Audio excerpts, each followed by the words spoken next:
बहुत बहुत स्वागत। अपना एमपी देख रहे हैं आप। आपके साथ ब्रेकिंग स्टूडियो से मैं हूं ललित प्रजापति। न्यूज रूम से मेरे सहयोगी पुनीत लगातार बने हुए हैं। पुनीत खबरों को पूरे विस्तार से बताएंगे, हर पहलू से अवगत कराएंगे। लेकिन इस वक्त ग्वालियर से बड़ी खबर का हमें रुख करना होगा। युवक को घर बुलाकर गोली मार दी गई है। ग्वालियर में छत्रपाल सिंह बघेल, इसे घर बुलाया गया, गोली मार दी गई। युवक की मौके पर ही मौत हो गई। अब तक जो जानकारी मिली है उसके मुताबिक पुरानी रंजिश के चलते इस वारदात को अंजाम दिया गया। सिरौल थाना इलाका लगता है। हरावली की यह घटना है। पुलिस मौके पर पहुंच चुकी है। शव को पोस्टमार्टम के लिए भेजा गया है। ग्वालियर से बड़ी खबर।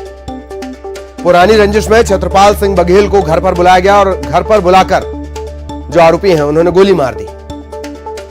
ये पुरानी रंजिश का मामला अब तक निकलकर सामने आया है।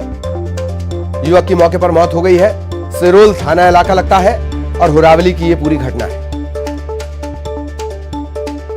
सहयोगी सुशील हमारे साथ जुड़े हुए हैं। सुशील, क्या कुछ जानकारी विस्तार से बताएं, आरोपी के बारे में भी अपडेट दें। बिल्कुल, देखिए ललित जी, ये सिरोल थाना क्षेत्र के हुरावली एरिया की घटना है और अभी दोपहर की घटना है। छत्रपाल सिंह बघेल नाम का ये युवक है। इसको दो लोग बुलाकर ले गए थे और उसके बाद जो है इसकी किसी एक अन्य जगह पर घर में जो है गोली मारकर हत्या कर दी गई। इस तरह का परिवार वालों का आरोप है। जो सूचना के बाद पुलिस मौके पर पहुंची थी सिरोल, तो इसको गोली लगी हुई थी, ये खून से सना हुआ था, इसकी लाश पड़ी हुई थी। तो निश्चित तौर पर परिवार वालों का आरोप था कि 4 लोगों ने मिलकर इसकी हत्या की है।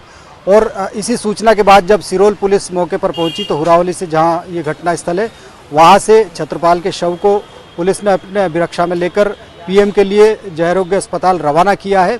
साथ ही इसमें ये बात भी निकलकर सामने आई कि सिरोल के हुरावली इलाके में ही पारसजोरी हत्याकांड हुआ था। करीब 3 से 4 साल पहले का ये घटनाक्रम है।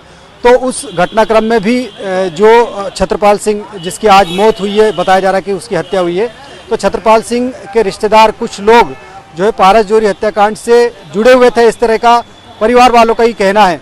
तो यही वजह कि जो पुरानी रंजिश चली आ रही थी, उसी रंजिश को लेकर जो है आज छत्रपाल को अपने घर से 2 लोगों ने बुलाया और उसके बाद 4 लोगों ने मिलकर इसकी हत्या की है। हालांकि पुलिस ने प्रारंभिक तौर पर लाश मिलने के बाद मर्ग कायम किया है और शव को पीएम के लिए रवाना कर दिया है। अब पीएम रिपोर्ट के आधार पर इस मामले में आगे जांच होगी। साथ ही पुलिस ये भी विवेचना कर रही है कि आखिरकार जो 2 लोग जिन पर आरोप लगा कि वो बुलाकर ले गए थे और 4 लोगों ने कुल मिलाकर इस हत्याकांड को अंजाम दिया है, तो इस पूरी विवेचना करने के बाद जो है पुलिस इसमें देर शाम तक जो एफआईआर है वो दर्ज करेगी। तो निश्चित तौर पर कहीं ना कहीं ये एक घटनाक्रम जो है सनसनीखेज घटनाक्रम है और इसमें पुरानी रंजिश सामने आई है। बिल्कुल, पुरानी रंजिश उसमें सामने आई है। बहुत बहुत शुक्रिया सुशील आपका इस तमाम जानकारी के लिए। सुशील विस्तार से जानकारी दे रहे थे। खबर जबलपुर से, जहां रैगिंग के मामले को लेकर प्रदर्शन किया गया है एबीवीपी की तरफ से। नारेबाजी करते हुए बैठक बंद करवा दी गई। छात्र धरने पर बैठे हुए हैं। जबलपुर का मामला हमने आपको बताया था, रैगिंग के तमाम मामले, और न्यूज 18 मध्य प्रदेश छत्तीसगढ़ लगातार इनको उठाता है। चाहे रतलाम का मामला हो, इंदौर का मामला हो, दोनों ही जगह खबर का बड़ा असर भी हुआ है। जबलपुर का भी मामला हमने आपको बताया किस तरीके से सीनियर जूनियर को प्रताड़ित कर रहे थे। इसी मामले को लेकर अब एबीवीपी ने प्रदर्शन किया है, नारेबाजी की है। बैठक चल रही थी, वो बंद करवा दी गई और छात्र धरने पर बैठे हैं।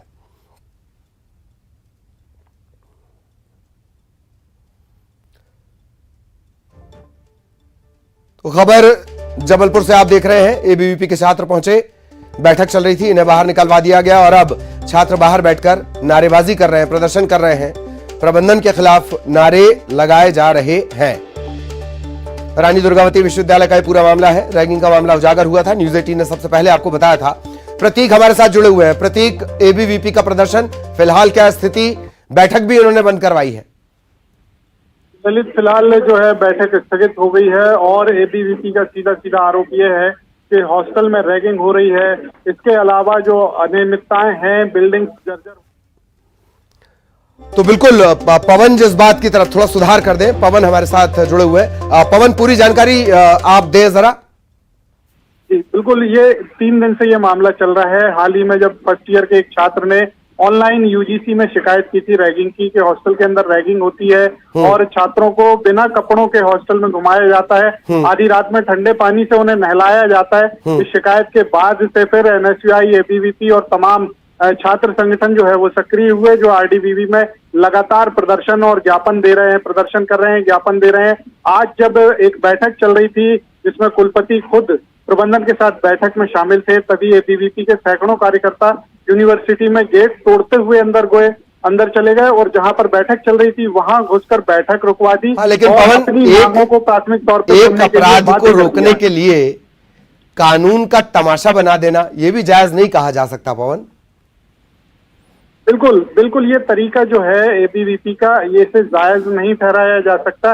लेकिन दूसरी तरफ अगर छात्र संगठनों की माने तो उनका कहना है कि लगातार उन्होंने कई बार शांतिपूर्ण तरीके से ज्ञापन दिया, निवेदन किया, साथ ही साथ प्रबंधन को हर छोटी छोटी बड़ी समस्या के लिए चेताते रहे हैं, लेकिन उसके बाद भी जब सुनवाई नहीं हुई तो आज उनका आक्रोश चरम सीमा पर पहुंच गया और उन्होंने सारी हदें तोड़ दी। हालांकि प्रबंधन ने यह आश्वासन दिया है कि जो भी मांगे आई हैं, जो भी समस्याएं सामने आई हैं, उन सभी का निराकरण किया जाएगा और जल्द ही छात्रों की मांगे पूरी की जाएंगी। जी, प्रबंधन से ज्यादा अगर सरकार पर फोकस किया जाता, और वो भी डबल इंजन की सरकार है चूंकि, तो और ज्यादा बेहतर नतीजे आ सकते थे। शुक्रिया पवन इस तमाम जानकारी के लिए।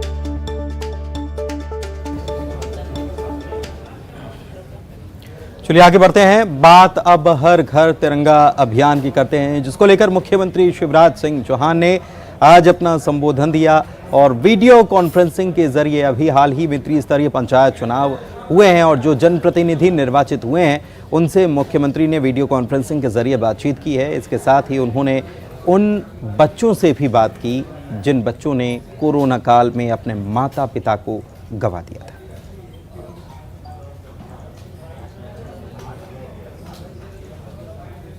तिरंगा हमारा राष्ट्रीय ध्वज है, झंडा ऊंचा रहे हमारा, विजयी विश्व तिरंगा प्यारा, इसकी शान ना जाने पाए चाहे जान भले ही जाए। ये गाते गाते लोग निकलते थे और इसलिए हर घर तिरंगा अभियान, हम अपना राष्ट्र ध्वज अपने घर पे फहराएंगे। हम सब जानते हैं 13 से लेकर 17 अगस्त तक यह अभियान चलेगा।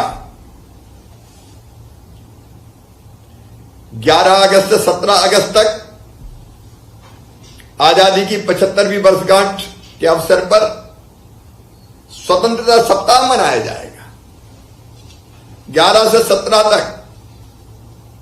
उसके पहले ही मैं कई कलेक्टर्स को बधाई देता हूं, नागरिकों को भी बधाई देता हूं, आपको भी बधाई देता हूं। वातावरण के निर्माण के लिए कई तरह के कार्यक्रम प्रारंभ कर दिए गए। कोई मानव श्रृंखला बना रहा है, कोई मैराथन दौड़ कर रहा है, कोई नाव में तिरंगा लेके यात्रा निकाल रहा है, कोई बाइक रैली निकाल रहा है। शहर शहर, गांव गांव अपने राष्ट्रीय ध्वज के प्रति सम्मान व्यक्त करने, भारत माता के लिए जरूरत पड़ी तो अपना सब कुछ न्योछावर करने का संकल्प लिया जा रहा है। और अब भोपाल से बड़ी खबर, सीएम शिवराज ने कमलनाथ पर करारा तंज किया है। हर घर अभियान, हर घर तिरंगा अभियान को लेकर कमलनाथ के आरोपों पर उन्होंने पलटवार किया और वेब सीरीज के एक फेमस डायलॉग का उन्होंने सहारा लिया है। इसी डायलॉग के जरिए सीएम ने निशाना साधा है कि देख रहा है विनोद, ये कांग्रेसी अब तिरंगे पर भी राजनीति कर रहे हैं। पंचायत सीरीज का ये किरदार है और बहुत फेमस हुआ है। इसी को लेकर अब मुख्यमंत्री ने इस अंदाज में, विनोद के अंदाज में तंज कसा है कमलनाथ के आरोपों पर।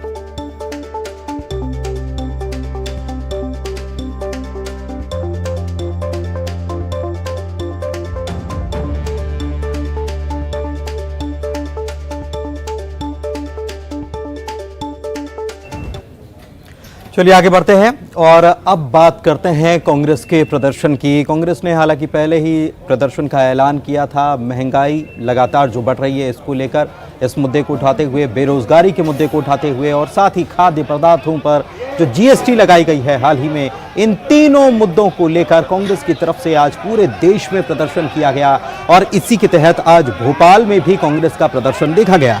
कांग्रेस के कार्यकर्ता राजभवन का घेराव करने के लिए निकले थे। पुलिस ने उन्हें रास्ते में रोका। इस दौरान पुलिस कर्मियों से झड़प हुई, छुमाझटकी हुई, बैरिकेड्स को लांघने की कोशिश करते हुए नजर आए। पुलिस उन्हें रोकने की कोशिश करते हुए नजर आई। कुछ प्रदर्शनकारी इस दौरान हिरासत में भी लिए गए। और इधर महंगाई समेत कई मुद्दों को लेकर पूर्व मंत्री जीतू पटवारी ने प्रेस कॉन्फ्रेंस भी की। साथ ही जीतू पटवारी ने ईडी और दूसरी जांच एजेंसियों के दुरुपयोग के आरोप लगाए। कहा, पक्षपातपूर्ण कार्रवाई करने वाले अफसरों की कुंडली बनकर तैयार है और इसे कांग्रेस पार्टी जल्द जारी भी करेगी। उन्होंने ये भी कहा कि कांग्रेस सत्ता में आएगी तो ऐसे अफसरों से हिसाब भी लेगी। भारतीय जनता पार्टी जो लोकतंत्र की हत्या करना चाहती है, उसको कहा कि भारतीय जनता पार्टी प्रशासनिक व्यवस्था को ध्वस्त करना चाहती है। जो आईपीएस और आईएएस और पुलिस और प्रशासन है, इसका दुरुपयोग हद दर्जे का करती है। आप देखो केंद्र की ईडी की राजनीतिक दुरुपयोग किस हद दर्जे का चल रहा है। महाराष्ट्र की सरकार अभी ईडी की गिराई गई, पश्चिम बंगाल में भी कार्रवाई ईडी के माध्यम से हो रही है, बिहार में भी लालू यादव उसके पूरे परिवार और आसपास के नेताओं। और इधर जीतू पटवारी का बयान आया तो उस पर जाहिर सी बात है कि बीजेपी की तरफ से जवाब भी आना था। जवाब आया मंत्री विश्वास सारंग की तरफ से। विश्वास सारंग कह रहे हैं कि हमारी सरकार में तो अफसर निष्पक्षता के साथ काम कर रहे हैं। कांग्रेस गुंडा बदमाशी करके सरकार चलाया करती थी। पैसा वसूलने के लिए अफसरों पर दबाव कांग्रेसी बना रहे हैं। लोकतंत्र में ऐसी शब्दावली की मर्यादा होनी चाहिए। लोकतंत्र में इस तरह की शब्दावली आपका घमंड प्रदर्शित करती है। लोकतंत्र की एक व्यवस्था है। लोकतंत्र में जनता के बीच में चुनाव में जाकर आपको सरकार में आना है या नहीं आना, ये जनता निश्चित करती है। पर जो कार्यपालिका है, जो ब्यूरोक्रेसी है, जो अधिकारी कर्मचारी हैं, वो किसी सरकार के नहीं होते। वो निष्पक्षता के साथ काम करते हैं। और जीतू पटवारी जी भूल रहे हैं कि इस देश में अधिकतर समय उनकी और नेहरू परिवार की सरकार रही है। तो क्या ये उस समय भी होता था? इस तरह से दबाव बनाकर अधिकारी कर्मचारियों से पैसा हम वसूल कर सकें, ये दबाव है कांग्रेस का।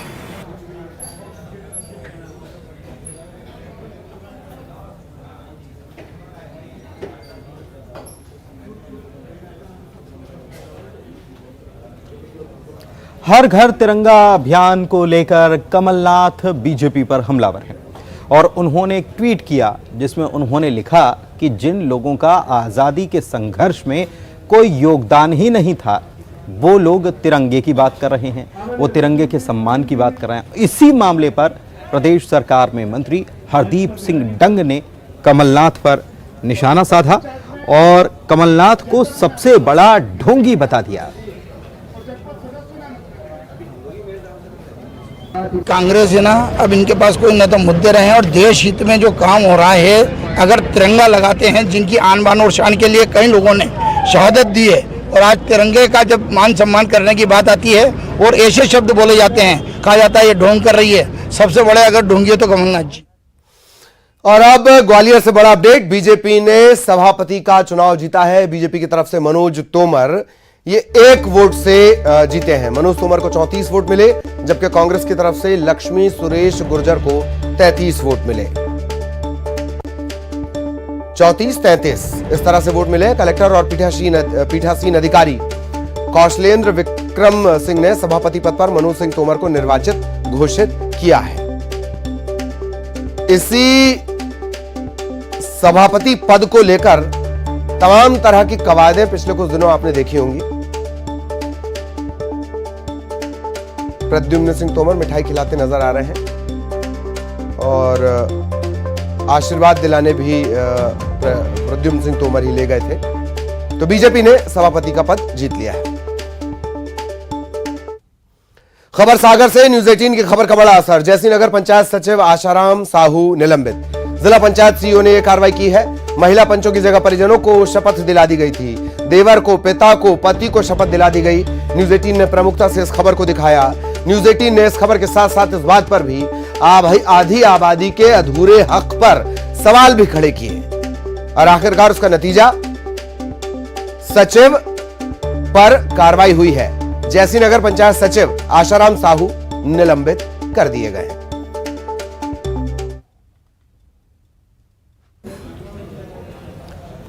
और चलिए बात अब करते हैं इंदौर की 7 साल की बेटी जियाना की, जिसने कमाल कर दिया, प्रदेश का नाम, देश का नाम रोशन किया है, इंदौर का नाम रोशन किया है।